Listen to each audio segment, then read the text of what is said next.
নমস্কার, কেমন আছেন সবাই? Good afternoon.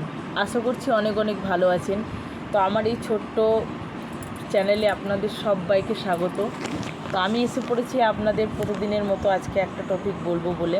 আজ বলবো কিছু পাড়ার কূটনৈতিক লোকের কথা নিয়ে গল্প। তো আমাদের পাড়ায়, প্রত্যেকের পাড়াতে কিছু কূটনৈতিক কাকিমা, জেঠিমা, খুড়িমা, কিছু আঙ্কেল এগুলোও কিন্তু থেকে থাকে। তো আমি তো তাদেরকে বদলাতে পারবো না, আপনিও পারবেন না। তো তাদের থেকে কীভাবে বাঁচবেন, তাদের সঙ্গে কীভাবে কথা বলা উচিত, তারা কীভাবে রূপে থাকে, সেগুলো নিয়েই আজকে আলোচনা করব। কারণ সমাজ বদলাতে আমি একা পারি না। সমাজ বদলাতে হলে মানুষের মনটাকে আগে বদলাতে হবে, সবাইকে এগিয়ে আসতে হবে, একজনে হবে না।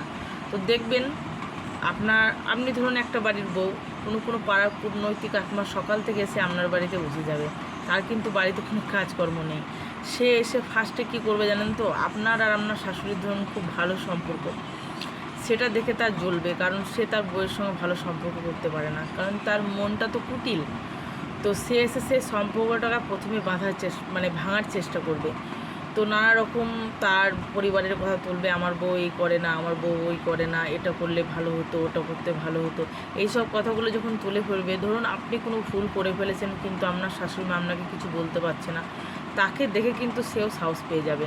তখন কিন্তু আপনাদের সংসারের মধ্যে কিন্তু অশান্তি ঢুকে যাবে। এই পাড়ার কিছু কূটনৈতিক কাকিমা, জেঠিমারা যারা আছে, আর কিছু আত্মীয় স্বজনের জন্য আমাদের এত ভালো পরিবারগুলো ভেঙে যায়। আমি বলবো তাদের থেকে সাবধান হবেন। তাদের থেকে ফার্স্ট সাবধান হওয়ার একটাই মূল কারণ আমি বলবো, আপনি যতই ভালো মানুষ হন না কেন, তাদেরকে বাড়িতে আসতে দেওয়া বন্ধ করে দিন। তাতে আপনি খারাপ হন, তারা আপনার নামে রটি বেড়াক না, যা খুশি রটি বেড়াক। আপনি যদি ভালো হন, তাহলে 10 জনের মধ্যে 5 জন তো আপনার দিকে থাকবে, বাকি 5 জন না হয় ওর দলে থাকলো। এই 5 জন করতে করতে কিন্তু সেটা 25 জন দাঁড়িয়ে যাবে।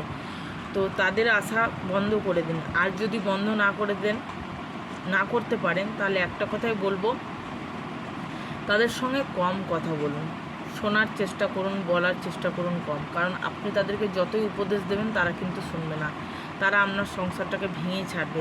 কাকিমা আপনাদেরও বলছি, কাকিমার যারা বৌমা আছেন তাদেরকেও বলছি, ভালো কাকিমাদের বলছি অ্যাকচুয়ালি, কখনও পরের কথায় নিজের বউকে কিন্তু সন্দেহ করবেন না, আপনারা কখনো করবেন না। আর যারা বৌমা আছেন, আমার বান্ধবী, তাদেরকেও বলছি, তোমাদের শাশুড়ির নামে কিছু বদনাম কেউ করলেও তোমরা প্রথমে জিজ্ঞাসা করবে না, মানে ওদেরকে কিছু বলবে না। বাড়ি আসবে, বাড়ি এসে আগে তাকে জিজ্ঞাসা করবে এটা ঠিক কিনা। সে যদি উত্তর দেয় তবেই সেটা সমস্যার সমাধান করবে, আর মনের মধ্যে রাগ পুষে রাখবে না।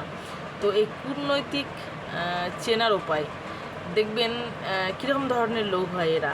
তো এরা এরকমই লোক হয় যে এরা কি করে, মূলত এরা এসে, মানে একটা প্রবাদ আছে বাংলায়, আমার ঠাকুমারা বলতেন, আমি শুনেছি, যে যেদিকে ডগ ভারী সেদিকে গিরিধারী। মানে গিরিধারী অর্থাৎ শ্রীকৃষ্ণ, যেদিকে মানে দল বেশি থাকে সেদিকেই নাকি তিনি যান। যদিও আমার এটা ব্যাখ্যা আমি করে দেখিনি। তো এরা হচ্ছে সেই টাইপের লোক, যেখানে দেখবে একটু গন্ধ, ঝামেলা, ঝঞ্ঝাট আছে, সেই বাড়িতেই গিয়ে কিন্তু এরা উপস্থিত নেয়। আর এরা তো ভালো কাজ কোনো কিছু করতে পারেই না, এরা শুধু সেই যজ্ঞে ঘি ঢালতে পারে।